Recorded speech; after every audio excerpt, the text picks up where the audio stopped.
further destruction and disorganization of industry due to the Civil War and the economic and political isolation caused by the failure of workers' revolutions abroad provided ripe conditions for the rise of a parasitic bureaucracy on the infant Soviet state.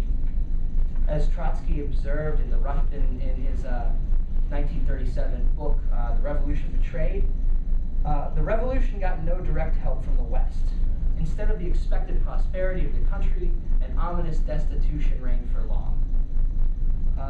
Moreover, the outstanding representatives of the working class either died in the Civil War or rose a few steps higher into the bureaucracy and broke away from the masses. He continued, the basis of bureaucratic rule is the poverty of society in objects of consumption with the resulting struggle of each against all. When there is enough goods in a store, the purchasers can come whenever they want to. When there is little goods, the purchasers are compelled to stand in line. When the lines are very long, it is necessary to appoint a policeman to keep order. Such is the starting point of the Soviet bureaucracy. It knows who is to get something and who has to wait. As the 1920s continued onward, bureaucrats were appearing in all spheres of life, and the institutions of the working class for keeping them in check were receding in influence or were totally non-existent. Thus, the bureaucracy began to elevate itself above the working class and increased its power and privileges.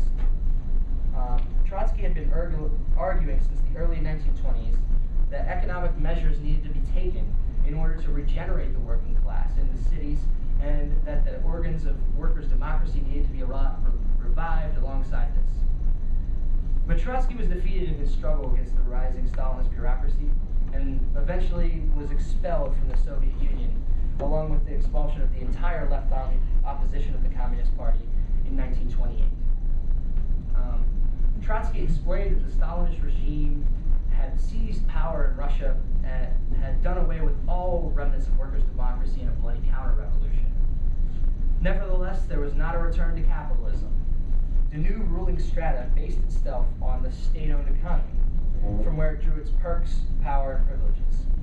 Despite the bureaucracy, the planned economy meant huge social gains for the working class, although at a terrible cost in terms of human life and general wastage. Trotsky defended the economic foundations of the USSR, but gave no measure of support to the bureaucracy. In fact, as he pointed out, the only way to preserve what was left of the gains of 1917 was to overthrow the bureaucracy and to restore workers' democracy over society. This was the essential program of political revolution needed to open the way to genuine socialism. This quote essentially describes the situation in Russia after the revolution.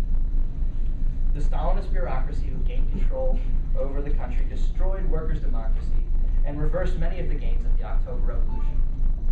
However, two gains of the revolution remained: public property and a planned economy. Capitalism hadn't been restored in Russia, so the basis of the workers' state remained. But since workers' democracy had been destroyed, the Soviet government can be characterized as a degenerated workers' state. Workers would need to overthrow the bureaucracy in a political revolution in order to restore workers' democracy. But the social basis of the previous revolutions wouldn't need to be revolutionized, just reorganized under workers' control. Trotsky argued that socialists and workers should oppose the bureaucratic rule of the Stalinist regime, but also that they should support the social basis of the Soviet government, the planned economy and nationalized industry, and defend it against attacks from capitalism and imperialism. Trotsky used the analogy of a trade union to illustrate this. A trade union led by reactionary fakers organizes a strike against the admission of black workers into a certain branch of industry. Shall we support such a shameful strike? Of course not. But let us imagine that the bosses, utilizing the given strike, make an attempt to crush the trade union and to make it impossible for in general, the organized self-defense of the workers. In this case, we would defend the trade union as a matter of course, in spite of its reactionary leadership. Why not? Why is it not the same policy applicable to the USSR? The Soviet Union was not a socialist society, but it was not a capitalist society either. It can be described as a society in transition from capitalism to socialism, but that the bureaucracy was a roadblock to this transition taking place. A planned economy needs the oxygen of workers' democracy in order to survive.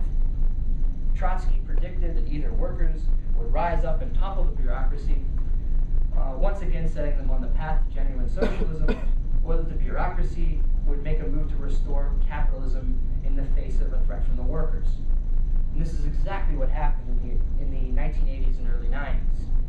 All over Eastern Europe and Russia, workers took to the streets to protest against the government. The bureaucracy, fearing that this was the time of workers' revolution, set about to restore private ownership of industry and a market economy. The restoration of capitalism in Russia and Eastern Europe has been marked by a drastic drop in the standard of living for working people in these countries. Poverty, unemployment, crime, homelessness, drug abuse, alcoholism, and lack of access to health care have all skyrocketed since the restoration of capitalism in these countries. For instance, today in the Ukraine, the poverty rate is 70%. Many workers, seeing that capitalism was driving down their living standards, re-elected Communist Party members to government in many countries in the former Soviet bloc. But it was too late. The social basis of production had already been altered and capitalism was restored.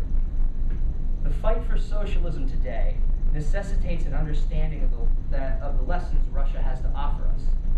The triumph of the Stalinist bureaucracy in Soviet Union was not in the least bit predetermined or inevitable. Rather, it was the product of specific conditions under which the Russian Revolution developed. This is an important lesson for workers of the world to learn today, that the fight for socialism does not inevitably lead to dictatorship, and that Stalin's policies were a break with Marxism and socialism, not a continuation of them. Only with the true program of socialism, that of working class internationalism and workers' democracy, can we build the revolutionary organizations